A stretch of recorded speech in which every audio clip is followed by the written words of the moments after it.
Hello everyone, फिर से मैं आप लोग के लिए एक न्यू इंटरेस्टिंग ड्रामा लेकर आई हूँ। तो चलो जल्दी से वीडियो को लाइक करो और अभी तक आपने चैनल को सब्सक्राइब ना किया तो प्लीज़ कर दो।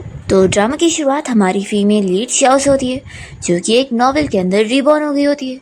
वो बहुत ज़्यादा शॉक होती है ये देखकर कि वो तो मर गई थी, तो वो ये कहाँ पर आ गई है। तभी वो देखती है कि उसके हाथ में क्या है और सारी कंपनी के लोग उससे डर रहे हैं। ये सीन देखकर फिर उसे याद आता है कि ये तो वही नॉवेल की स्टोरी है जो वो कल रात पढ़ रही थी। फिर वो समझ जाती है कि वो उस नॉवेल के हीरो की क्रेजी एक्स वाइफ बन गई है, जिसने बहुत ही चालाकी से उसकी ग्रैंडमा को अपनी साइड लिवाकर उससे फोर्सली शादी कर ही ली थी। और उसके बाद से वो उसे फोर्स करती आ रही थी, अगर वो उससे प्यार नहीं करेगा तो वो इस तरीके से उसे परेशान करती रहेगी।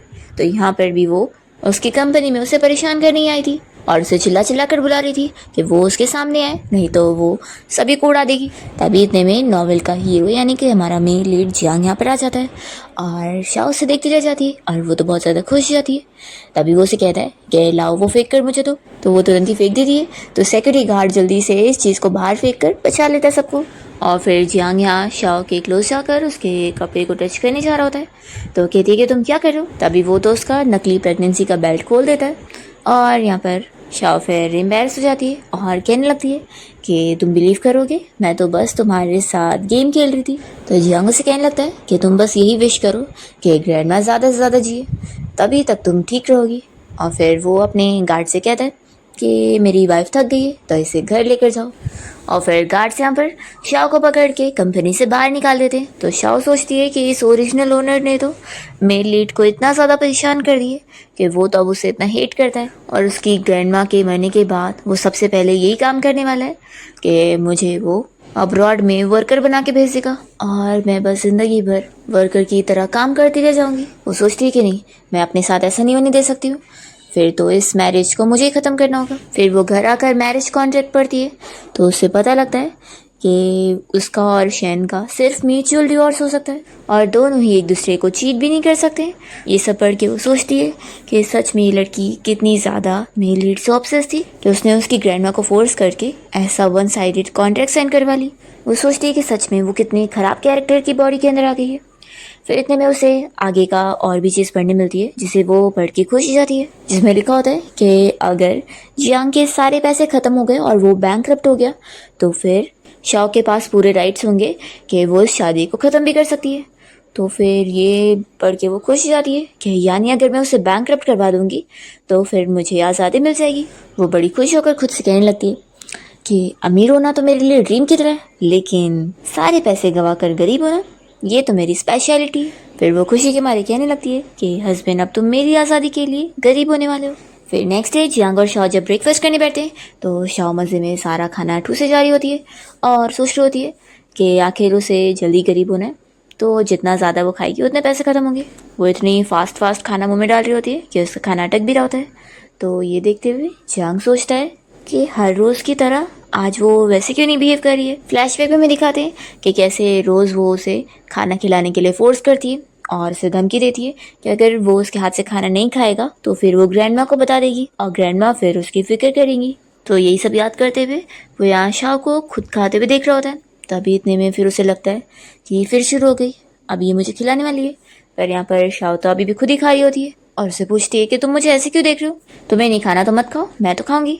और फिर वो जियांग को देखते हुए सोचती है कि वैसे ये मेन लीड कितना ज़्यादा हैंडसम है, इसकी हर एक चीज़ बहुत ही कमाल की। अगर ये नॉवेल इतना ज़्यादा ट्रैशी नहीं होता ना तो मैं पक्का इसे वॉल पे पुश करती और इसे फोर्स करती। तभी जियांग सोचता है कि सच में इसकी नज़रें कितनी ख़राब है। वो यहाँ से उठकर चला जाता है। फिर वो जाने से पहले अपना फ़ोन उसके पास रख देता है और कहता है कि तुम्हारे पास 1 मिनट है, जल्दी चेक करो, फिर मुझे अपनी मीटिंग के लिए जाना है। ये सुनकर वो शॉक होती है। फिर उसे याद आता है कि स्टोरी के हिसाब से ये ओरिजिनल ओनर उसे हर रोज़ उसका फ़ोन देने के लिए उसे धमकी दे रही थी कि वो उसका फ़ोन चेक करेगी और अगर वो नहीं देगा तो फिर वो ग्रैंडमा को बता देगी कि उसके पास बाहर मिस्ट्रेस है। ये सब याद करके शाओ सोचती है कि सच में ये ओरिजिनल ओनर का दिमाग कितना ख़राब था।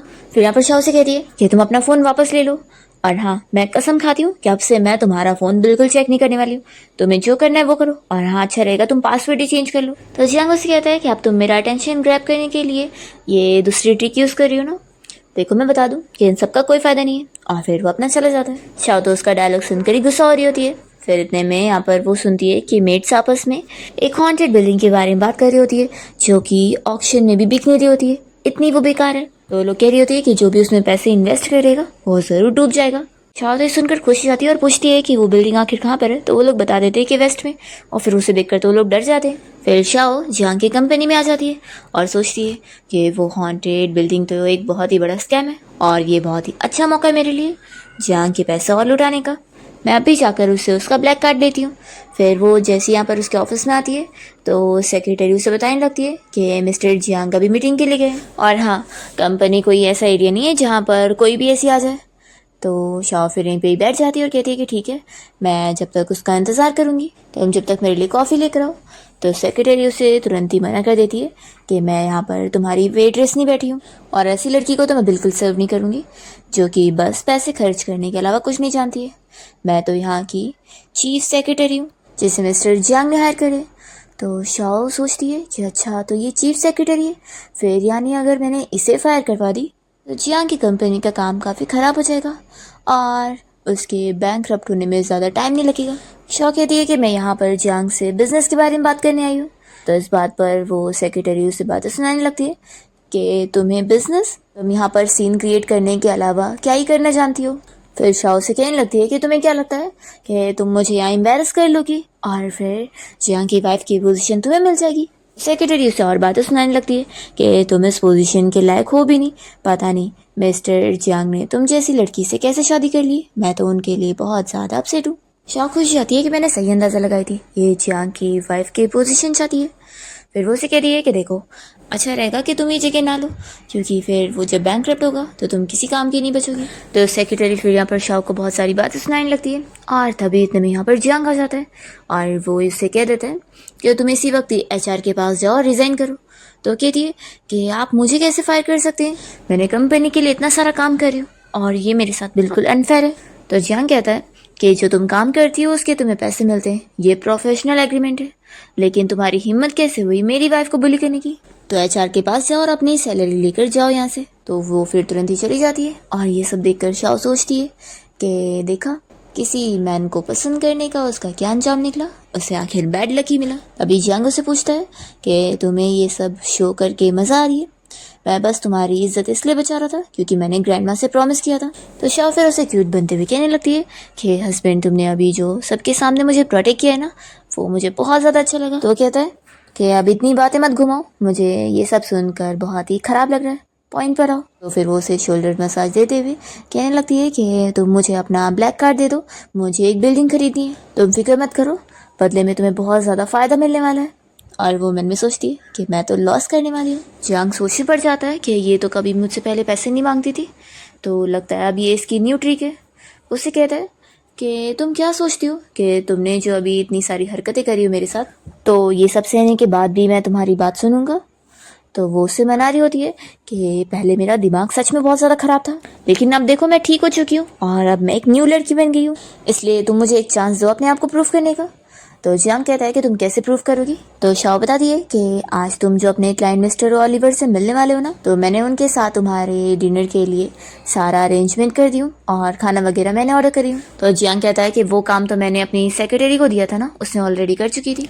तो शाओ कहती है कि उसके पास दिमाग का है और उसकी तो चॉइस भी अच्छी नहीं, उसने बिल्कुल भी कोई एफर्ट नहीं डाली काम में, लेकिन देखो मैंने तो बहुत ही अच्छे से सारा इंतजाम कर दिया।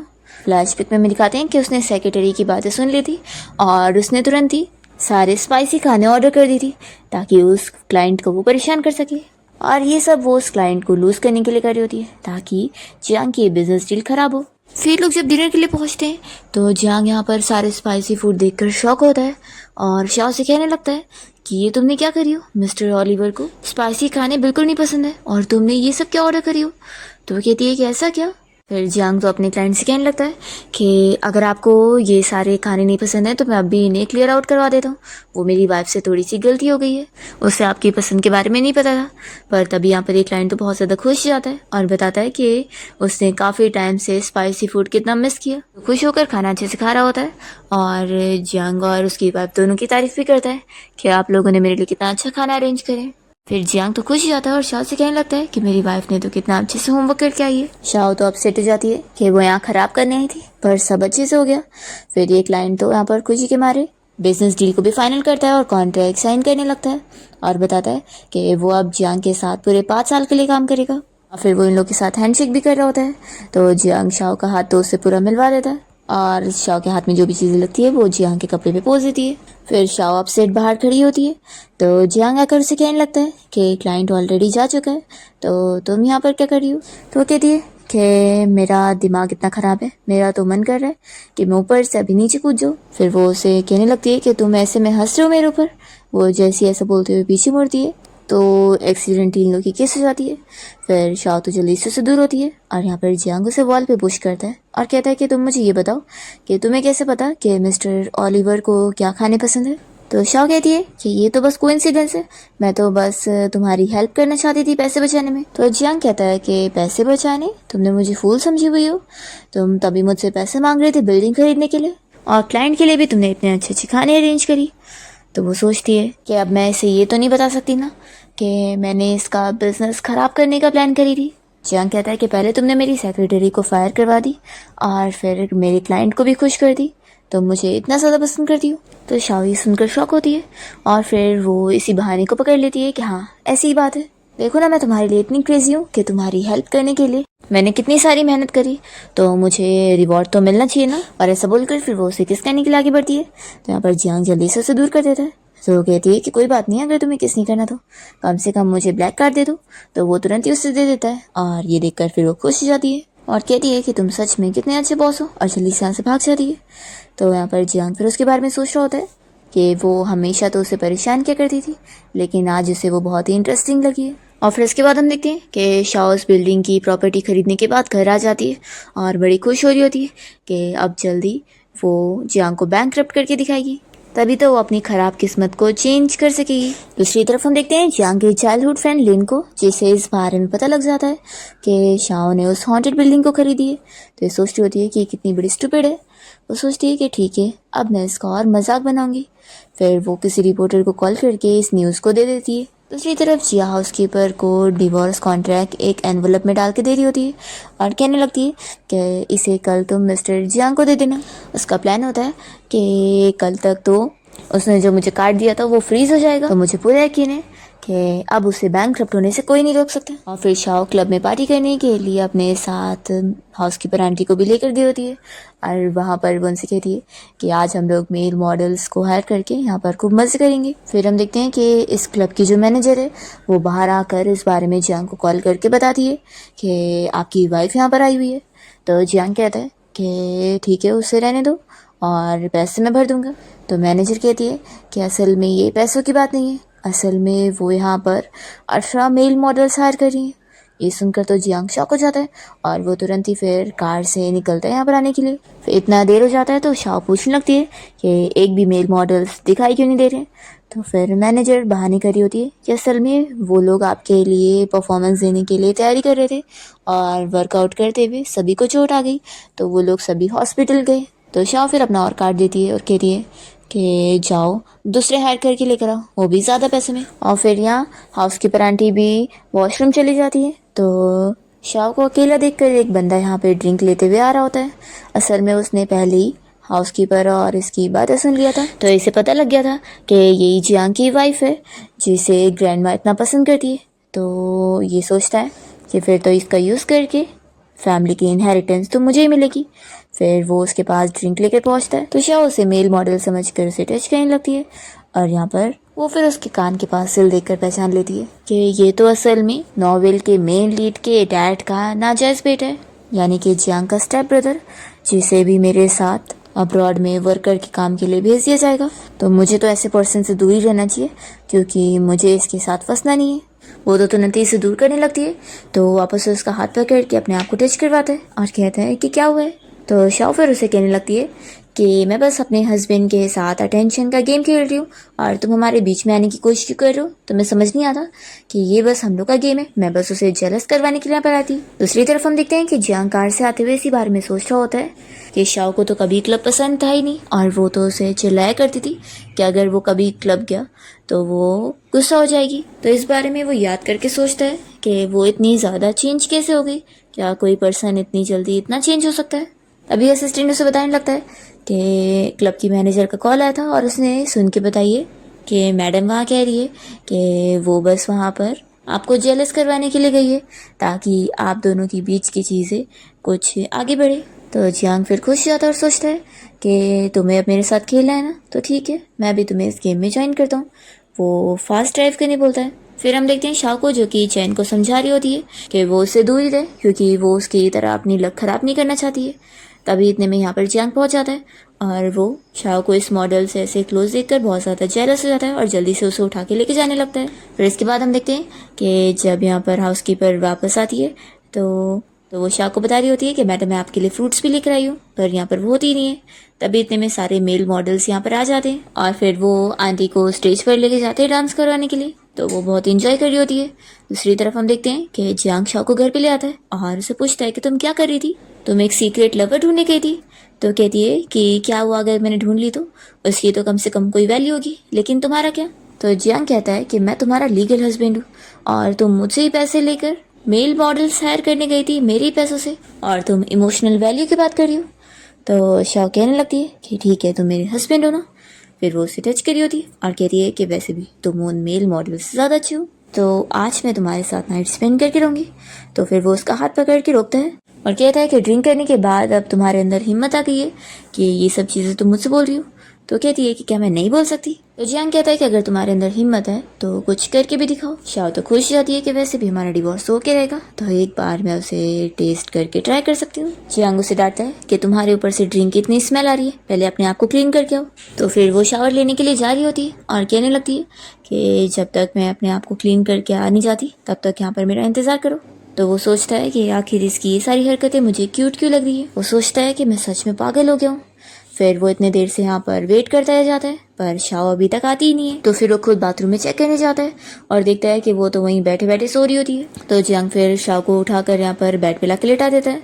तभी वो उसका कोट पकड़ लेती है और लाइट ऑफ करके फिर वो चला जाता है और कहती है कि मैंने बोली थी ना कि तुम कहीं नहीं जा सकते, और वो सो ही रही होती है। तो ये सोचता है कि आखिर वो कौन सी बात सच बोलती है। फिर मॉर्निंग में हम देखते हैं कि शाओ यहाँ रूम में सो रही होती है और तभी उसके रूम में यहाँ पर जियांग की सिस्टर और जियांग की वो चाइल्डहुड फ्रेंड लीन आई होती है और जियांग की सिस्टर यूजी से डांट रही होती है कि तुमने क्या कर दी, मेरे भाई के ब्लैक कार्ड से इतने पैसे खर्च करी कि उसकी लिमिट खत्म हो गई और उसका कार्ड फ्रीज हो गया है। यहाँ पर फिर लिन भी बताने लगती है कि तुम्हारी मदर इन लॉ भी तुम्हारी वजह से बहुत ज़्यादा गुस्सा हो गई है और तुमने जो जियांग का इतना बड़ा लॉस करी हो, क्या तुम उसे सड़क पर लाना चाहती हो कि वो ब्रिज के नीचे सोए? इसे सुनकर शाओ मजे में लेट जाती है और कहने लगती है कि क्या हो गया, अगर ब्रिज के नीचे सोएगा तो वहाँ पर सोने में मजा आएगी, और भूखे रह लिया तो और अच्छी बात है ना, 0 फैट 0 शुगर 0 कैलोरी। तो यूजी चिल्लाने लगती है कि तुम पागल हो गई हो, सच में मेरा भाई कितना अनलकी है कि उसने तुमसे शादी किया। काश मेरे भाई की शादी सिस्टर लिन के साथ हुई होती, ये कितनी ज़्यादा अच्छी है, कम से कम फिर हमारी फैमिली पीसफुल तो होती। जब से तुम हमारी फैमिली में आई हो तुमने सब कुछ खराब करके रख दी हो। तभी इतने में यहाँ पर हाउसकीपर आती है और बताने लगती है कि कल्चरल रिलीक्स के सिटी ब्यूरो के डायरेक्टर यहाँ पर आए हुए और वो आपसे मिलना चाहते हैं। तो इस बात पर फिर यूजी कहने लगती है कि पक्का इसने जो खराब लैंड खरीदी थी उसकी वजह से वो बहुत गुस्सा होंगे और अब इसे जेल होगी। फिर जैसे ही शाह बाहर आती है तो डायरेक्टर तो उसे कहने लगते हैं कि तुम हमारे सिटी की लकी चार्म हो, बहुत ही बड़ी हीरो। तो ये सुनकर लिन और यूजी दोनों ही शॉक हो रहे होते हैं। डायरेक्टर यहाँ पर शाह को बता रहा होता है कि असल में उसकी जो लैंड थी वहाँ पर बहुत ही पुराने एम्परर की ग्रेव मिली है जिस पर अब गवर्नमेंट काफ़ी सारा कॉस्ट लगाकर उसे खरीदना चाहती है, तो उसे तो बहुत फ़ायदा हुआ है और वहाँ पे साथ साथ बहुत ज़्यादा खजाना भी मिले और इसलिए उसे काफ़ी रिवॉर्ड भी मिलने वाला है। ये सब सुनकर तो यहाँ पर शाओ को बहुत बड़ा शौक लग रहा होता है कि वो नुकसान करना चाहती थी पर सब फ़ायदा ही हो गया है। यहाँ पर डायरेक्टर तो उसे ऑनर करने के लिए बैनर भी लेकर आया होता है और वो लोग तो खुशी के मारे उसके साथ फ़ोटोज़ भी लेकर जाते हैं। फिर शाओ अपसेट बैठी होती है कि इस पैसे से छुटकारा ही नहीं मिल रहा है। फिर इतने में हाउसकीपर उसे बताने लगती है कि उसने जो एनवेलप उसे दी थी वो आज कुरियर बॉय ने लेकर जा चुका है और वो जियांग तक पहुंच जाएगा।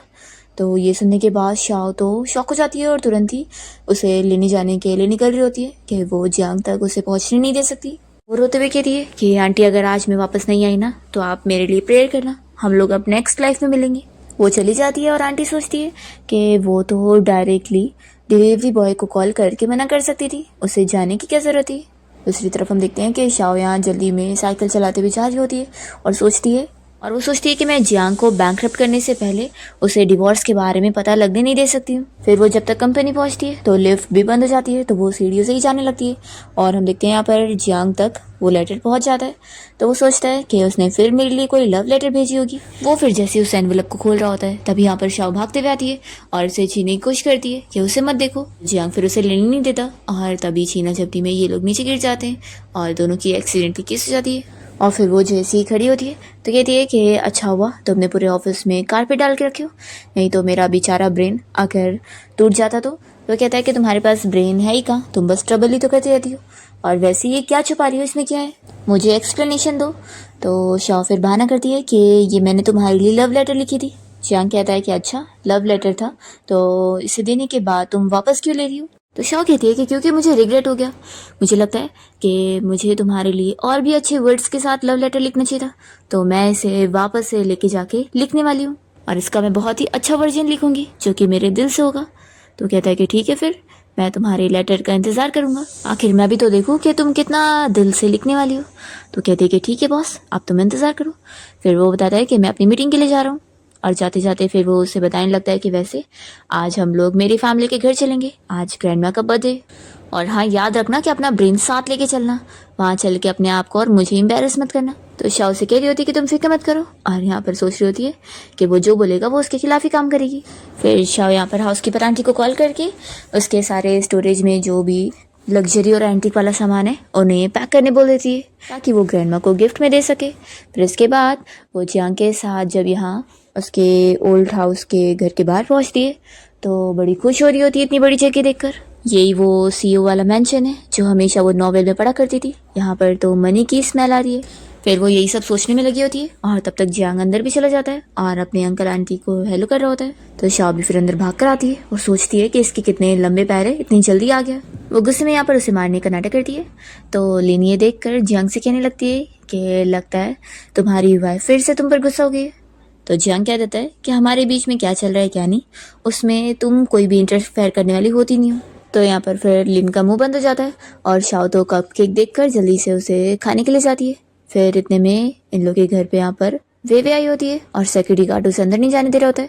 तो वो कहती है कि मैं शाओ की कजिन हूँ। तो सिक्योरिटी गार्ड कहता है कि देखो अच्छा रहेगा कि तुम खुद ही चले जाओ, क्योंकि लास्ट टाइम ही मैडम के जो लोग आए थे उन्होंने उनकी बेइज्जती करके उन्हें निकाली थी। शाओ तभी सुन लेती है कि मेरी कजिन। तब यहाँ पर लिन तो खुश हो रही होती है कि लगता है यहाँ पर और भी हंगामे होने वाले, फिर तो और मजा आएगा। सिक्योरिटी गार्ड कहता है कि मैडम मैं अभी इसे निकालता हूँ। तो शाओ कहती है कि तुम इसे क्यों निकाल रहे हो, वो उसे अंदर लेके आती है। तो ये देखकर जियांग भी सोचता है कि अब ये क्या करने वाली है। फिर यहाँ पर शाओ की कजिन वेवे उसे मनाने लगती है कि सिस्टर क्या आप ये सारी टी खरीद दोगी मुझसे, ग्रैंडपा बहुत ज़्यादा बीमार है और मुझे तो लगता नहीं कि वो विंटर तक टिक भी पाएंगे। शाओ ये सुनकर सोचती है कि ग्रैंडपा बीमार है और ये टी बेचने आई है, ये चीज़ इतनी जानी पहचानी क्यों लग रही है। फिर वेवे उसे अपनी स्टेप मदर की हरकतों के बारे में भी बताने लगती है। तो शाओ से रोकती है और कहती है कि तुम ये तो नहीं कहने वाली ना कि तुम्हारी स्टेप मॉम जो है वो तुम्हारे ग्रैंडपा की टी वाली ज़मीन को बेचना चाहती है और अपना कर्जा भरने के लिए वो ये सब तुम्हारा नुकसान कर रही है, इसलिए तुमने उनसे शर्त लगाई कि तुम उनकी टी बिचवा कर ग्रैंडपा की लीगेसी को बचाना चाहती हो। तो ये सुनकर वेवे शॉक होती है कि ये सब तुम्हें कैसे पता। शाओ वेवे से पूछती है कि बताओ तुम्हें कितने पैसे चाहिए। तो वो बताती है कि 10,000। तो शाओ कहती है कि 10,000 इतने नहीं चलेंगे। तभी सिक्योरिटी गार्ड कहता है कि आपने क्या मैडम को स्टूपिड समझी हुई हो। तभी शाओ तो अपनी इस कजिन को पूरे 1 मिलियन देने के लिए वादा कर दिए। तो उसकी कजिन तो बहुत ज़्यादा खुश जाती है और कहती है कि आप कितनी अच्छी हो, फैमिली के लिए कितना कुछ कर रही हो। तो शाओ से कहती है कि क्या हमारे और भी कोई रिलेटिव है जिन्हें पैसों की कमी हो। तो वो कहती है कि अगर ऐसी बात है तो मैं सभी को बुला लेती हूँ। फिर दरवाज़ा खुलते ही यहाँ पर उसके सारे रिलेटिव्स आ जाते हैं और वो सभी यहाँ पर उसके सामने पैसों के लिए भीड़ लगा लेते हैं। तो शाओ भी उनसे कहती है कि आप सभी अपना QR कोड रेडी रखो और फिर वो इन सभी लोगों को खुश करती जाती है उन्हें 1 मिलियन दे देकर। तो वो सभी फिर उसे ले रहे होते हैं। ये सब देखकर सारे ही लोग शॉक होते हैं और फिर यूजी कहती है कि अब तुम्हारे पास इतना ही पैसा है तो $200 मिलियन मुझे भी दे दो, मुझे अपने बॉयफ्रेंड के साथ ब्रेकअप करना है और वो मुझसे ये ब्रेकअप फी मांग रहे हैं। तो शाओ कह देती है कि ये सारा फ़ायदा सिर्फ सिंपल माइंड लोगों के लिए और जो इडियट है वो जाए अपनी गलती को रिफ्लेक्ट करे। फिर शाओ के रिलेटिव तो पैसे लेने के बाद डांस करके मज़े कर रहे होते हैं और सभी उसे ब्लेसिंग्स दे रहे होते हैं कि वो कितनी ज़्यादा अच्छी है। तो शाओ भी बहुत ही खुश हो रही होती है इतने सारे पैसे खर्च करके और यहाँ पर ये सारे रिलेटिव जाते हुए जियांग से बोलते भी जा रहे होते हैं कि आपकी वाइफ तो कितनी ज़्यादा अच्छी है। फिर सभी जा रहे होते हैं और शाओन से कहती है कि आगे भी आप लोग को मेरी हेल्प की ज़रूरत होगी तो ज़रूर वापस आ जाना, मैं ज़रूर आगे भी दूंगी। तो वो लोग तो खुश हो रहे होते हैं और ये सब देखते हुए जियांग सोचता है कि शाओ तो लोगों को चैरिटी ऐसे देकर फील करवा रही है कि वो चैरिटी नहीं दे रही है। सच में इस बार तो उसकी सारी ट्रिक्स कितनी बदल गई है। शाओ खुश हो रही होती है कि अब मैं जियांग को बैंकरप्ट करके ही रहूँगी। फिर इतने में यहाँ पर जियांग की मॉम आकर शाओ को चिल्लाने लगती है कि मैंने जब पहले सुनी थी कि तुम यहाँ पर मेरे पैसे लुटा रही हो तो मुझे यकीन नहीं हुआ था, पर अब मैंने अपनी आंखों से देख लिया, तुमने मेरे सारे पैसे अपने उन गरीब रिलेटिव्स के ऊपर लुटाई हो। तो लिन थी कि आंटी जाने तो आप गुस्सा मत हो, क्या पता ये अपनी इज्जत बचा रही होगी अपने उन सारे फैमिली के सामने। जियांग की मॉम उस पर बहुत गुस्सा हो रही होती है और फिर यूजी भी कहने लगती है कि क्या हुआ, अब तुम वही परफेक्ट वाइफ की एक्टिंग नहीं करोगी।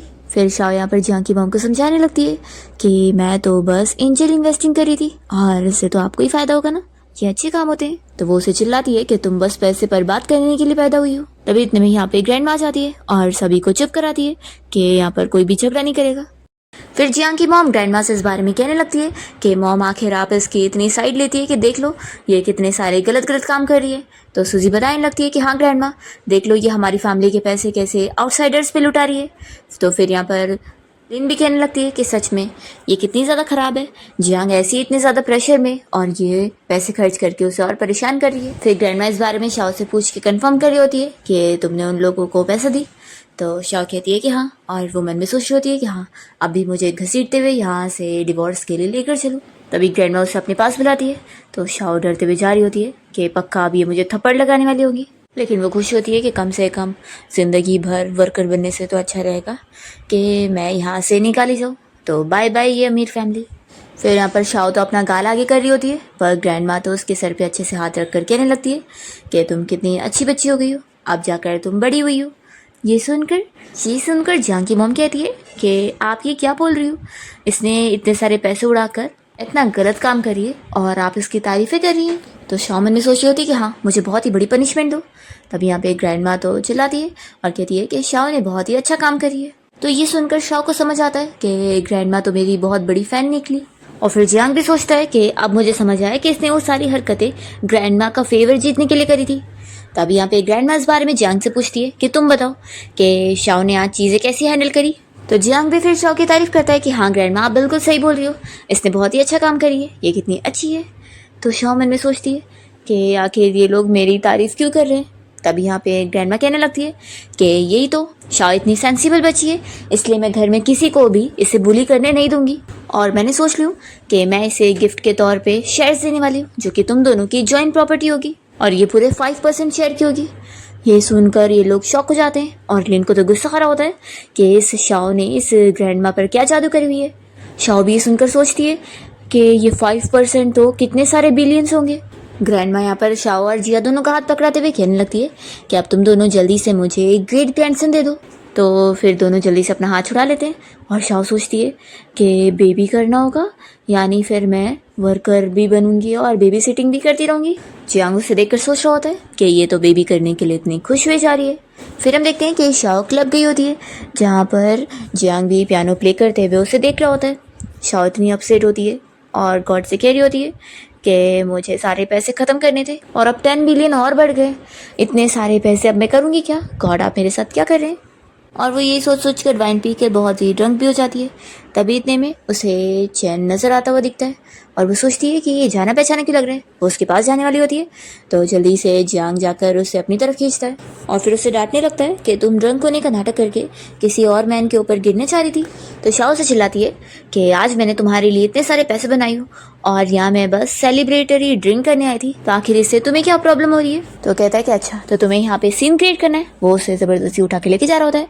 तो शाओ कहती है कि उतारो मुझे, अभी तो मुझे और मिलियन की वाइन पीनी है। और फिर वो उसे उठा के यहाँ कार में ला के बैठा देता है और खुद भी बैठ के ड्राइवर को तुरंत ही घर लेके चलने बोलता है और शाओ को समझा रहा होता है कि मैं सिर्फ ग्रैंड माँ की वजह से ही तुम्हें इतनी रिस्पेक्ट दे रहा हूँ, नहीं तो हमारे बीच में तो कुछ भी नहीं हो सकता।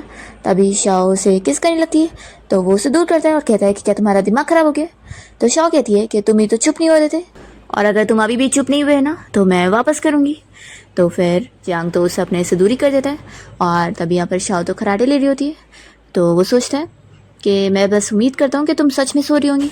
फिर जब ये लोग घर पहुंच जाते हैं तो जियांग शाओ को उतरने बोल रहा होता है, पर वो तो इतनी नींद में होती है कि उसे कहती है कि चुप बैठो, आवाज़ मत करो। तो कहता है कि तुम अभी भी नाटक कर रही हो। फ्लैशबैक में दिखाते हैं कि शाओ कैसे उसे जिद करा करती थी कि वो उसे उठा के लेकर जाएगा, नहीं तो फिर वो कल हेडलाइंस बना देगी कि वो बिल्कुल अच्छा हस्बैंड नहीं है। और फिर वो देखकर ग्रैंडमा भी कितनी गुस्सा हो जाएंगी। तो इस बारे में याद करके वो सोचता है कि इसकी वो ट्रिक अभी भी बदली नहीं है, ये अभी भी पहले की तरह ही है। वो कहता है कि मैं तुम्हारा इस एक्टिंग में बिल्कुल साथ नहीं देने वाला हूँ, मैं जा रहा हूँ। फिर वो अपना घर में बैठ के बुक पढ़ रहा होता है, तभी हाउसकीपर आंटी उसे कहने लगती है कि रात के 1 बज गए और शाओ अभी तक आई नहीं है। तो फिर जियांग फिर यहाँ शाओ को लेने के लिए आता है और देखता है कि वो तो अभी भी सो रही है। तो इस बार फिर वो उसे उठा के लेके जाता है, और फिर जब वो उसे उठा के लेके जा रहा होता है तो उसे बहुत गुस्सा ही आ रही होती है, और यहाँ पर शाओ से और टच करने लगती है। तो वो काफ़ी परेशान हो जाता है। फिर शाओ जब सुबह उठती है तो उसे सर्दी हो गई होती है, और यहाँ पर फिर हाउसकीपर आंटी उसके लिए मेडिसिन वाला सूप लेकर आती है और कहने लगती है कि अब इसे पी लो, आखिर तुम्हें किसने बोला था कार में सोने के लिए। तो शाओ कहती है कि सब उस जियांग की गलती है, मैं अगर ड्रंक होकर सो गई थी तो उसे उठाकर मुझे लेकर जाना चाहिए था ना, पर वही मुझे कार में छोड़कर चला गया था।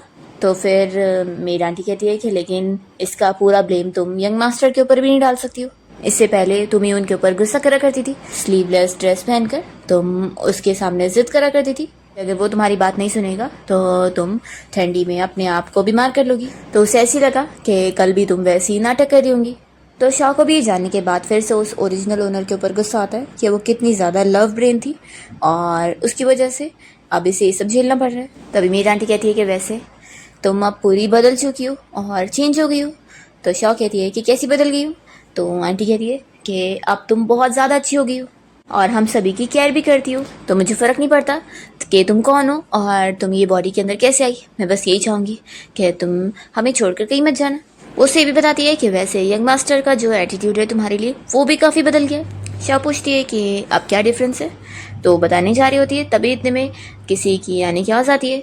तो शाह बाहर जाती है देखने के लिए, और यहाँ पर जियांग की मॉम और उसकी सिस्टर आकर इसे चिल्ला रहे होते हैं कि तुमने हमारी फैमिली का नाम खराब करके रख दियो, देख लो तुम्हारे बारे में क्या न्यूज़ बन रही है। तो शाह भी देखती है कि उसमें लिखा होता है कि रिच फैमिली की इतनी लो IQ वाली बुद्धू सी बहू जो कि सभी को पैसे बांट रही है। शाह को भी ये देखकर हंसी आने लगती है और वो कहती है कि ये लोग सच में कितने ज़्यादा क्रिएटिव है। तो जियांग की सिस्टर यूजी कहती है कि सच में तुम्हारा तो दिमाग ही खराब हो गया। और लिन तो ये सब देखकर सोच में होती है पहले तो ये ऐसी नहीं थी, पहले तो ये आंटी से डरा करती थी। फिर फ्लैशबैक में दिखाते हैं कि कैसे वो जियांग की मॉम को मनाया करती थी कि वो जियांग को उसके खिलाफ ना करे और वो नहीं चाहती कि जियांग उसे हेट करे। तभी यहाँ आंटी कॉल करके इस बारे में जियांग को बताने लगती है कि उसकी मॉम फिर से यहाँ पर शाओ को बुली करने आ गई है और वो उसे मारने भी जा रही है। पर तभी इतने में शाओ उनका हाथ रोक लेती है। तो इस बारे में आंटी जियांग को बता देती है कि शाओ ने अब खुद के लिए फाइट करना सीख लिया। यहाँ पर शाओ जियांग की मॉम को समझा रही होती है कि वो बड़ी पिक्चर को देखे।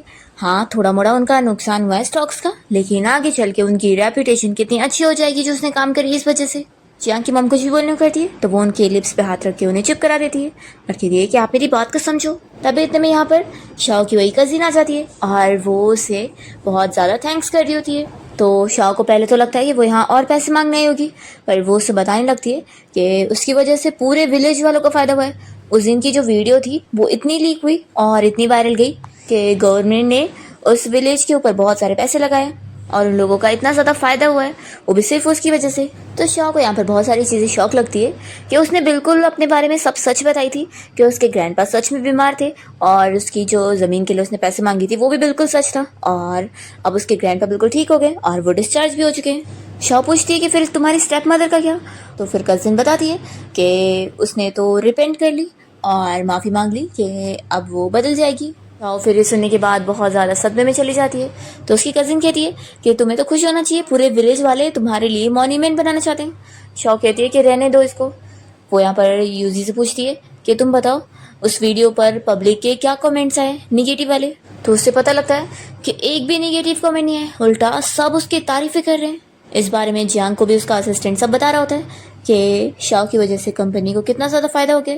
तो यहाँ पर जियांग तो शाओ से बहुत इम्प्रेस हो जाता है, और दूसरी तरफ यहाँ पर यूजी भी इस बारे में न्यूज़ देखकर मॉम को बताने लगती है कि हमारी कंपनी की स्टॉक प्राइस की लिमिट बहुत ज़्यादा बढ़ चुकी है। तो शाओ भी सुनकर शॉक हो जाती है और सोचती है कि माना लॉस नहीं होना था, लेकिन इतना ज़्यादा फ़ायदा क्यों हो गया। वो बहुत ज़्यादा थकी हुई फील कर रही होती है। तभी इतने में जियांग घर पे आता है और बताता है कि ये लो तुम्हारा प्राइस। तो शाओ को तो उस प्राइस को देखकर ही गुस्सा आ रही होती है। वो कहने लगती है कि जाने दो, ये मेरे लिए बहुत प्रीशियस है, तो तुम ही पी लो। तो वो उसे चाय बना कर दे रहा होता है। तभी शाओ उसे देखती रह जाती है कि वो सच में कितना ज़्यादा हैंडसम लगता है। फिर वो सोचती है कि चलो चाय पी के ही अपने आप को मार डालती हूँ। वो जल्दी जल्दी पीने लगती है तो उसका पूरा मुंह जल जाता है। तो यहाँ पर जियांग फिर उसका फेस पकड़ के उसकी केयर कर रहा होता है और तभी वो उसे ऐसे देखता रह जाता है। और फिर काफ़ी शाय होते हुए वो कहने लगता है कि तुमने अपना क्या हाल बना दिया, पूरा मेकअप भी ख़राब हो चुका है। शाओ कहती है कि तुम्हें क्या पता मैं कितनी सैड हूँ। तो फिर वो यहाँ जल्दी से मीटिंग का बहाना करके चला जाता है। फिर मॉर्निंग में जब शाओ उठती है तो उसके अकाउंट में बहुत सारे पैसे आ जाते हैं अलग अलग अकाउंट से। ये देखकर वो शॉक हो जाती है और मेड आंटी को आवाज़ देते हुए कहने लगती है कि मेरा अकाउंट हैक हो गया है। आंटी फिर उसका फ़ोन चेक करके कहती है कि अरे आपको ये सब रिवॉर्ड मिला है, आपने जिन जिन लोगों को पैसे दी थी उन लोगों का बहुत फ़ायदा हुआ है। एक बंदा तो अपनी लाइव स्ट्रीमिंग चालू करके बहुत ज़्यादा अमीर हो गया, तो उसने आपको रिवॉर्ड के तौर पे पैसे दिए। और एक औरत जिसकी मुर्गी बीमार थी वो इतनी ठीक हो गई कि उसने एक प्रीशियस वाला अंडा दी जो कि बहुत ही महंगे पैसे में बिका और उसने बहुत बड़ा मुर्गी फार्म का बिजनेस स्टार्ट कर लिया। तो ये तो बस पहले साल का आपको डिविडेंड मिला है। शाओ तो इतने सारे पैसे के बारे में जान कर बहुत ज़्यादा अपसेट हो रही होती है कि गॉड आपने ये क्या कर दिए, इतने सारे पैसे मुझे दे दिए। फिर इतने में जियांग यहाँ पर आया होता है और कह रहा होता है कि सच में तुम तो कितनी ज़्यादा लकी निकली। शाओ कहती है कि तुम मेरी बात पर यकीन करोगे, मैं तो बैंकरप्ट होना चाहती हूँ। तो कहता है कि अच्छा ठीक है, अब इतनी भी ज़्यादा लकी होने की खुशी मत मनाओ, देखो सिटी से तुम्हारे लिए बुलावा आया है। तो वो कहती है कि मुझे अरेस्ट करने के लिए बुलाया। तो वो कहता है कि तुम क्या ही सोचती रहती हो, तुम्हें अवार्ड करने के लिए बुलाया गया। और वो अवार्ड सेरेमनी के बारे में उसे बता रहा होता है। फिर उसे कहता है कि अब चलो नाटक करना बंद करो और अवार्ड सेरेमनी के लिए रेडी हो जाओ। दूसरी तरफ लिन को तो इस बात से बहुत ज़्यादा गुस्सा आ रही होती है कि शाओ को इतनी ज़्यादा अपॉर्चुनिटी मिल गई, वो इतनी सक्सीड हो रही है। फिर शाओ को मारने के लिए किसी बंदे को कॉल करती है ताकि वो अवार्ड सेरेमनी से कभी रिटर्न आ ही ना पाए। फिर कार से जाते वक्त शाओ जियांग से बता रही होती है कि मुझे ये सारे पैसे नहीं चाहिए, मैं इन्हें डोनेट करना चाहती हूँ, या फिर एक काम करो तुम अपने सारे एम्प्लॉयज़ को ये सब बोनस में बांट दो, मुझे बस पैसों से एलर्जी हो गई है और इतने सारे जीरो देखकर मुझे चक्कर आ रहे हैं। तो जियांग कहता है कि अब इतना भी ड्रामा करना बंद करो। तो शाओ कहती है कि सच में लोग कितने ख़राब होते हैं, दूसरों के दर्द को समझते ही नहीं और ड्रामा बोलते हैं। फिर जियांग देखता है कि अचानक से उसके ब्रेक फेल हो गए। वो इस बारे में शाओ को बताता है कि ब्रेक्स काम ही नहीं कर रहे और तभी सामने से इन लोग को एक कार हिट हो जाती है और इनकी कार खाई में गिर जाती है। तो शाओ को तो जियांग प्रोटेक्ट करने के लिए उसके आगे आ जाता है और कहता है कि डरो मत, मैं हूँ साथ। फिर लोग एक खाई में गिर जाते हैं और शाओ को होश आता है तो वो देखती है कि वो तो अभी भी जिंदा है और यहाँ पर जियांग को थोड़ी बहुत चोट आई होती है। फिर वो उसे कार से बाहर निकाल चुकी होती है और एक पत्थर उठा के ला रही होती है। तो जियांग को थोड़ा होश आता है और वो ये देखकर सोचता है कि वो मुझे मरा हुआ समझ के और मारने जा रही है। तभी शाओ पत्थर को रखती है तो ये सोचता है कि कितनी डम है, इतना सा भी पत्थर मार नहीं पाई। पर शाओ तो यहाँ अपने कपड़े फाड़ कर उसके पैर पे पट्टी बांध रही होती है। तो वो सोच में होता है कि ये कर क्या रही है। तभी जियांग तो चुपके से आँख खोल खोल कर देख रहा होता है और जैसे वो देखने को करती है तो वो बंद कर लेता है। फिर शाओ उसके पास आकर कह रही होती है कि तुम्हें क्या हो गया है, तुम्हें होश क्यों नहीं आ रहे, तुम ऐसे मर नहीं सकते हो, अगर तुम मर गए ना तो मैं तुम्हारे सारे पैसे लेकर उससे 100 मेल मॉडल्स खरीदूंगी और उन्हें तुम्हारी ग्रेव के पास भी लेकर आऊंगी। जियांग को ये सुनकर गुस्सा आ रहा होता है और उसके हाथ यहाँ पर मुड़ रहे होते हैं। तो ये सब वो नोटिस कर रही होती है और जानबूझ के उसे प्रोवोक कर रही होती है। शाओ कहती है कि अगर तुम अभी भी नहीं उठे ना तो फिर मैं तुम्हें किस कर लूँगी। उसकी क्लोज आती है तो जियांग फिर उसे कहता है कि तुम क्या कर रही हो। शाओ कहती है कि अब तुम्हारा नाटक खत्म हुआ ना। दूसरी तरफ लिन को यहाँ कॉल आ जाती है कि शाओ और जियांग की कार खाई में गिर गई। तो ये सुनकर वो खुश होती है कि अब वो लोग मर ही जाएंगे। दूसरी तरफ शाओ को ठंडी लग रही होती है तो वो एक्सरसाइज करके अपने आप को गर्म करने की कोशिश करती है। तो जियांग फिर उसके लिए अपना कोट निकाल कर देता है। तो शाओ कहती है कि फिर तुम्हारा क्या। तो कहता है कि मैं मैन हूँ, मैं ठंडी सह लूँगा। तो शाओ फिर उसके पास आके बैठ के कोट को शेयर करती है। तो कहता है कि तुम क्या कर रही हो। तो शाओ कहती है कि क्या तुम्हें मुझसे प्रॉब्लम हो रही है। फिर यहाँ पर वो आग जलाने की कोशिश कर रही होती है और उसे पूछती है कि क्या आज रात हम लोग यहीं पे रहने वाले। तो जियांग कहता है कि नहीं। तो शाओ कहती है कि तुम्हारे अंदर इतना कॉन्फिडेंस कहाँ से आ रहा है। तो जियांग बताता है कि मैं इतने बड़े कंपनी का ओनर हूँ जिसकी कीमत ही इतनी ज़्यादा है, तो मेरे 3-4 घंटे गायब रहने से मेरे जो सारे लोग हैं वो मुझे ढूंढने में लग गए होंगे, सिक्योरिटी डिपार्टमेंट भी मेरे लिए काफ़ी रेडी हो गए होंगे और क्या पता सारे ऑफिसर यहाँ मुझे ढूंढते हुए पहुँचते होंगे। तो शाओ कहती है कि अब तुम ये सारी बकवास करना बंद करो। वो उसे थैंक यू भी बोलती है कि तुमने मुझे कार में प्रोटेक्ट करे थे उसके लिए।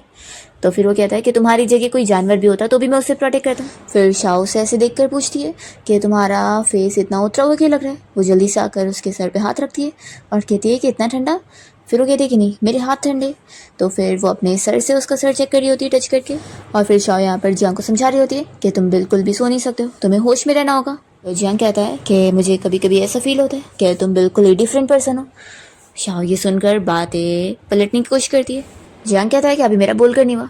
उसे कहता है कि लेकिन तुम चाहे जो भी हो, कौन सी भी सोल हो, अब मेरी लाइफ में तुम ही इम्पोर्टेंट हो। तो शाओ भी सोच नहीं पाती है कि ये चल क्या रहा है। तो जियांग फिर उसे कहता है कि तुमने मेरी बातों को सीरियसली तो नहीं ले ली ना, मैं तो बस मजाक कर रहा था। शाओ फिर उसे चिल्लाने लगती है कि ऐसी बकवास करना बंद कर दो। तो जियांग कहता है कि लगता है तुम डिसअपॉइंटेड हो गई हो, तुम चाहती थी ना कि ये बात सच हो। तो शाओ से कह देती है कि अगर अब तुम चुप नहीं बैठे ना तो फिर मैं तुम्हें सच में किस कर लेने वाली हूँ। जियांग कहता है कि ठीक है फिर करो। तो फिर शाओ से किस कर लेती है। तो जियांग कहता है कि सच में तुम्हें तो किस करना भी नहीं आता है। वो उसे सिखाने लग जाता है, और तभी इतने में जियांग को बचाने के लिए उसकी पूरी टीम यहाँ पर पहुंच जाती है। फिर इसके बाद जियांग हॉस्पिटल में होता है और शाओ उसकी केयर करने के लिए बैठी होती है, और यहाँ पर उसके लिए एप्पल छील रही होती है, पर इतनी डरावनी तरीके से वो कर रही होती है कि जियांग कहता है कि रहने तो मैं ही करता हूँ, और फिर वो एप्पल छील कर उसे देता है खाने के लिए। तो शाओ फिर खा रही होती है और ये उसका मुंह भी क्लीन करने में हेल्प करता है। तो शाओ कहती है कि रुको, यहाँ पर मुझे तुम्हारा ख्याल रखना चाहिए था, पर लगता है तुम मेरा रख रहे हो। तो कहता है कि तुम मेरा बेस्ट ख्याल ऐसे ही रख पाओगी कि तुम पहले अपना ख्याल रख लो। फिर जियांग शाओ को काम देता है कि तुम ये बाकी फ्रूट्स को धुल के लेकर आओ, तो ये तो तुम कर लोगी ना। तो शाओ कहती है कि तुम्हारा मिशन पूरा होगा। फिर वो जैसी बाहर आती है तो यहाँ पर लिन फ्लावर्स लेकर आ रही होती है जियांग को देने के लिए। वो शाओ से कहने लगती है कि मैंने सुनी तुम्हारा एक्सीडेंट हो गया था। तो शाओ कहती है कि हाँ, और वो जो कल्प्रेट है ना वो भी पकड़ा गया है, अब बस ऑफिसर उसे उगलवाई लेंगे कि उसे किसने ये काम करने के लिए ऑर्डर दिया था। तो ये सुनते के साथ ही लिन तो डर जाती है। फिर लिन अंदर जाती है जियांग से बात करने के लिए, तो उसके पास पूरे एविडेंस होते हैं कि उसने ही उन लोग का एक्सीडेंट करवाई थी। तो फिर वो कहने लगती है कि मुझे पता नहीं था कि तुम भी उस कार में थे। तो कहता है कि अच्छा, तो यानी मैं अगर नहीं भी होता तो तुम शाओ का एक्सीडेंट करवा के उसे मारना चाहती थी। तो लिन कहने लगती है कि शाओ को तो तुम भी हेट करते हो ना, तुम्हें भी तो वो कभी नहीं पसंद थी, तो तुम्हें क्यों इतना बुरा लग रहा है। जियांग से चिल्लाता है, और फिर वो भी इस बारे में सोचने लगता है कि वो उसे तो हेट करता था, तो अब कैसे उसे पसंद कर रहा है। यहाँ पर जियांग उसे समझा देता है कि क्योंकि तुम्हारे ग्रैंडपा का मेरे ग्रैंडपा के साथ अच्छा रिलेशन था, और उन्होंने मुझे तुम्हारी केयर करने के लिए बोले थे। सिर्फ इस वजह से ही मैं तुम्हें ये लास्ट बारी माफ़ कर रहा हूँ, और मैं तुम्हें पुलिस से नहीं अरेस्ट करवा रहा हूँ। तो ये सुनकर लिन खुश हो जाती है। तो जियांग कहता है कि लेकिन अब तुम ये मत समझना कि मैं तुमसे कोई खुश हूँ, हमारे बीच में जो फ्रेंडशिप थी अब वो भी खत्म हो चुकी है, और अब हिसाब बराबर हुआ, तुम जा सकती हो। तो भी लिन मानती नहीं है, और वो बाहर आने के बाद अपने बंदे को कॉल करती है और इस बारे में पता करने के लिए बोलती है कि शाओ अभी कौन सा प्रोजेक्ट हैंडल कर रही है, और ताकि वो उससे सब कुछ छीन सके और जियांग को एहसास दिलवा सके कि उसकी रियल सोलमेट कौन है। फिर हम देखते हैं कि जब बिडिंग इवेंट स्टार्ट होता है तो शाओ यहाँ वीडियो कॉल से ही देख रही होती है, और एक लैंड को वो खरीदने के लिए जियांग से 35 मिलियन मांगने लगती है, और सोचती है कि ये बेकार सा आइलैंड वो खरीदेगी जहाँ पर कुछ भी नहीं है, तो सोचो कितना बड़ा नुकसान होगा। पर दूसरी तरफ लिन को लगता है कि शाओ ये वाली लैंड को खरीदना चाह रही है, तो वो सोचती है कि पक्का फिर तो ये बहुत ही काम की होगी, तो फिर वो उससे भी ज़्यादा 38 मिलियन लगा देती है। शाओ भी आगे लगाने चाह रही होती है, पर तभी जियांग उसे हक करने लगता है। तो शाओ कहती है कि छोड़ो मुझे, अभी बिडिंग स्टार्ट है। तो यहाँ पर जियांग कह रहा होता है कि स्लो बोलो, नहीं तो सभी सुन लेंगे। फिर तभी इतने में लिन ये बिडिंग जीत जाती है। तो शाओ कहती है कि देखा, तुम्हारी वजह से मैं ये बिडिंग हार गई। तो कहता है कि कोई बात नहीं, हमारे पास अभी बहुत पैसे। शाओ मन में सोच रही होती है कि मुझे पैसे कमाने नहीं बल्कि गंवाने थे। फिर नेक्स्ट सीन में हम देखते हैं कि शाओ को साइलेंट के बारे में न्यूज़ सुनने को मिलती है कि उसमें कितना बड़ा लॉस हुआ है। तो ये लॉस देखकर तो लिन को यहाँ गुस्सा आ रही होती है कि शाओ की वजह से वो तो बर्बाद हो गई। दूसरी तरफ शाओ के पास यहाँ पर बिडिंग इवेंट की तरफ से एक गिफ्ट आया होता है जो कि सारे लोगों को गया है, और उसमें एक पत्थर होता है। तो यहाँ पर उस पत्थर के नीचे कोई सील बनी होती है जिसे शाओ तो नहीं पहचान पाती है, पर जियांग पहचान लेता है कि वो कितना पुराना एंटीक है। तो शाओ को यहाँ फिर से बहुत बड़ा शौक लगता है कि उसका और भी कितने सारे पैसों का फ़ायदा हो गया। फिर इसके बाद जियांग को हॉस्पिटल से डिस्चार्ज करवा के घर लाने के बाद शाओ उसका बहुत अच्छे से ख्याल रख रही होती है, और फिर वो नेक्स्ट डे उसके लिए सूप बना रही होती है ताकि वो उसे कंपनी में देने जाए। जब वो यहाँ कंपनी पहुँचती है तो वो देखती है कि जियांग अपने फ्रेंड के साथ मिलकर उसके बारे में बात कर रहा होता है, तो ये सब सुनने लग जाती है। और जियांग जो यहाँ पर उसके बारे में कह रहा होता है कि वो उसकी लकी चार्म है, तो वो इस बात को मिसअंडरस्टैंड कर लेती है कि वो बस उसे डेकोरेशन समझता है और कुछ नहीं। और तभी इतने में यहाँ पर जियांग का फ्रेंड उसे उसकी फर्स्ट लव के बारे में पूछ रहा होता है, तो शाओ सोचती है कि वो मेन फीमेल लीड की बात कर रहे हैं। फिर वो अपसेट होकर चली जाती है और वो सूप को भी फेंक देती है। और जियांग अपने फ्रेंड से इस बारे में पूछता है कि वो किस फर्स्ट लव की बात कर रहा है। तो उसका फ्रेंड याद दिलाता है कि कॉलेज में जिस लड़की ने उसे लव लेटर दी थी वही। तो जियांग बताता है कि तुम्हें मिसअंडरस्टैंडिंग हुई है, वो कोई मेरी फर्स्ट लव नहीं है, उल्टा वो लड़की तो किसी और को लेटर देना चाहती थी और उसने गलती से पहले मुझे दे दी थी। तो ये चीज़ यहाँ पर क्लियर होती है। और दूसरी तरफ शाओ को हम देखते हैं जो कि बस स्टॉप पे बैठी होती है और काफ़ी देर हो जाती है। तो यहाँ पर एक लड़की जो कि कार से जा रही थी वो उसे ऑफर करती है कि वो उसे छोड़ देगी। तो शाओ फिर उसके साथ कार में बैठ जाती है। यहाँ पर दोनों की बातचीत भी अच्छी खासी हो जाती है और वो लड़की उससे उसका नंबर मांगती है। तो शाओ को जब उसका नाम पता लगता है तो वो शॉक हो जाती है कि ये यूनिंग है, नॉवेल की फीमेल लीड। फिर यूनिंग तो यहाँ पर कॉल पे किसी को बता रही होती है कि वो जियांग से मिलने जा रही है। शाओ तो ये सब सुनने के बाद जल्दी से कार रुकवाती है और कहती है कि मुझे कुछ काम है और यहीं पर ही उतर जाती है। और हम देखते हैं कि यूनिंग जिस अपनी फ्रेंड से कॉल पे बता रही थी कि वो जियांग से मिलने जा रही है तो उससे गलती से गलत नाम निकल गया था। वो तो असल में अपने फर्स्ट लव लू से मिलने जा रही होती है और ये चीज़ उसे हमेशा होती रहती है, वो लोगों के नाम भूल जाती है। यहाँ पर शाओ तो अपसेट हो रही होती है कि स्टोरी के हिसाब से अब फीमेल लीड मेल लीड से मिलने वाली है, तो अब मेरा क्या होगा। वो सोचती है कि मुझे तो बस जियांग से अपना पीछे छुड़ाना है। नॉवेल के सेकंड मेल लीड के बारे में याद आता है और वो फिर लू से मिलने पहुंच जाती है उसके प्रोजेक्ट में इन्वेस्टमेंट करने के लिए। तो फिर लू इस बारे में शाओ से डिस्कस कर रहा होता है कि हमारी फिल्म अभी बहुत ज़्यादा स्लो चल रही है तो इसमें आपको काफ़ी टाइम भी लग सकता है प्रॉफिट होने में, तो क्या आप सच में श्योर हो। तो शाओ कहती है कि मुझे पूरा यकीन है। तो वो उसमें इन्वेस्टमेंट कर लेती है। तो लू तो बहुत ज़्यादा खुश होता है और उसे डील कर लेता है। शाओ घर आने के बाद इस बारे में सोचती है कि अब फीमेल लीड आ गई है तो स्टोरी फटाफट से स्पीड अप होगी, तो मुझे बहुत सारी चीज़ें नोट करके लिख लेनी चाहिए। वो यहाँ पर फिर नॉवेल के मेल लीड और फीमेल लीड के लिए स्टोरी लिख रही होती है और तभी इतने में यहाँ पर जियांग आ जाता है और कहने लगता है कि तुम क्या लिख रही थी। वो उसे डायरी छीन लेता है तो शाओ से लेने की कोशिश करती है पर वो पढ़ने लग जाता है और कहता है कि अच्छा तो तुम्हें किस चाहिए। फिर वो उसे किस करने के लिए नज़दीक आता है और कहता है कि मैं ये बिल्कुल नहीं करने वाला। फिर वो उसे बाहर बुलाता है कोई काम के लिए और उसे चाय बना कर देता है और फिर वो शाओ को अपना कार्ड देता है कि वो जितनी चाहे उतनी शॉपिंग करने के लिए जा सकती है ताकि उसका मूड थोड़ा अच्छा हो। फिर जब शाओ यहाँ शॉपिंग करने के लिए गई होती है तभी उसे रेस्टोरेंट में यूनिंग दिख जाती है जो कि लू के साथ बैठी होती है। तो ये देखती है कि लू से ऐसे देखते जा रहा है तो वो समझ जाती है कि लगता है ये फीमेल लीड को पसंद करता है लेकिन बेचारा सेकंड मेल लीड बन के रह जाने वाला है। तो वो उसे कंफर्ट करने लगती है और यहाँ पर उसे एक्स्ट्रा इन्वेस्टमेंट के लिए कार्ड दे रही होती है। वो तो बहुत ज़्यादा खुश जाता है और उसे थैंक्स कर रहा होता है और तभी इतने में वो न्यूज़ देख कर इन लोग को बताता है कि उनकी जो फिल्म है उसे एक सुपरस्टार पोस्ट कर रहा है तो फिर वो ट्रेंडिंग पर आ गई है। तो ये सुनने के बाद यहाँ पर शाओ को तो शौक लग रहा होता है कि फिर अब उसका इतना फ़ायदा होने वाला है। यहाँ पर लू से हक करके थैंक्स कर रहा होता है उसकी फिल्म में इन्वेस्टमेंट करने के लिए और वो और यूनी एक दूसरे को ताली मार रहे होते हैं और शाओ से कह रहे होते हैं कि वो उनकी लक्की चाम है। तभी इतने में हम देखते हैं लिन को जो कि शाओ और लू की ये हक करने वाली फ़ोटो को जल्दी से क्लिक कर लेती है और सोचती है कि अब इस बारे में मैं जियांग को दिखाऊंगी कि कैसे वो उसे धोखा दे रही है। दूसरी तरफ हम देखते हैं कि जियांग ने अपने सुपरस्टार फ्रेंड को इतना बोलकर उससे वो पोस्ट करवाया होता है और यहाँ पर शाओ तो गुस्सा हो रही होती है कि उससे आखिर पोस्ट करवाया किसने। तभी उसका क्रेडिट यहाँ पर जियांग का स्टेप ब्रदर चैन ले रहा होता है कि उसने ही उसे मना के करवाया। तो शाओ को तो इस पर बहुत गुस्सा आती है और वो कहती है कि जाओ तुम अपना काम करो। फिर हम देखते हैं कि जियांग यहाँ शाओ को ढूंढते हुए पहुंचता है तो देखते हैं कि वो चेन के साथ बैठ के ड्रिंक कर रही होती है। तो ये शाओ को ज़बरदस्ती पकड़ के लेके जाता है और कहता है कि तुम दूसरे मैन के साथ इतना हंसी खुशी बातें कर रही थी, मज़े कर रही थी। शाओ कहती है कि तुम्हें हो क्या गया। तभी वो उसे यहाँ किस करने लग जाता है। इतने में यहाँ पर यूनिंग आ जाती है और इन दोनों को ऐसे देखकर अपनी आंखें बंद करती है और कहती है कि सॉरी मैं तो बस वॉशरूम आ रही थी। अब यहाँ पर शाओ जियांग को समझा रही होती है कि मैंने बोली ना हम लोग यहाँ बस बिजनेस की बातें करने आए थे। तो फिर वो उसे सॉरी कहता है और यहाँ से बाहर चला जाता है। तो शाओ सोचती है कि हाँ अब फीमेल लीड गई तो वो भी चला गया होगा पर जियांग तो उसका इंतज़ार कर रहा होता है और उसे वो साथ में घर लाने के बाद उसके लिप्स की चोट पर मेडिसिन भी लगाता है। और फिर जियांग शाओ से अपनी फीलिंग्स कन्फेस कर रहा होता है कि वो जब उसे दूसरे मैन के साथ देखता है तो वो कितना जेलस हो जाता है और ये इसलिए क्योंकि वो उसे बहुत लाइक करता है। और इस तरीके से फिर शाओ और जियांग के बीच में सब कुछ ठीक हो जाता है और इन दोनों की लाइफ बहुत ही अच्छी चल रही होती है। फिर हम देखते हैं कि शाओ जियांग की सिस्टर यूजी की भी हेल्प करती है उसके ख़राब बॉयफ्रेंड से उसे बचाने में। तो यूजी भी फिर उसकी अच्छी फ्रेंड बन जाती है और फिर शाओ यहाँ पर अपने मॉम डैड से मिलती है जो कि जियांग उससे मिलवाने में मदद करता है। तो शाओ बहुत ज़्यादा खुश होती है क्योंकि रियल लाइफ में उसका कोई भी नहीं था। फिर लोग साथ में बैठ के डिनर करते हैं और यूनिंग ने अपने साथ लू को लेकर आई होती है और यहाँ पर शाओ को पता लगता है कि वो तो असल में इसे पसंद करती है। फिर शाओ के मॉम डैड शाओ और जियांग को आज रात घर पे रुकने के लिए बोल रहे होते हैं तो इन दोनों को फिर सेम रूम में रुकना पड़ता है। और शाओ जियांग को समझा रही होती है कि यहाँ वो ऐसी वैसी हरकतें ना करे क्योंकि बाजू वाले रूम में ही उसके मॉम डैड है और ये साउंड प्रूफ रूम नहीं है। तो जियांग कहता है कि बस हम ऐसी हक करके सोएंगे।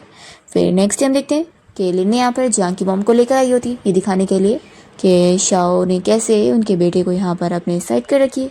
पर शाओ अब जियांग की मॉम को भी अपने से इम्प्रेस कर लेती है। लिन का तो सारा ही प्लान खराब हो जाता है और फिर फाइनली हम देखते हैं कि जियांग शाओ को प्रपोज करता है और उसे रिंग भी देता है। तो वो तो तुरंत ही हाँ बोलती है और अपनी इस नॉवेल लाइफ की दुनिया में वो बहुत ज़्यादा ही हैप्पी होती है। इसी के साथ इस ड्रामा की हैप्पी एंडिंग हो जाती है।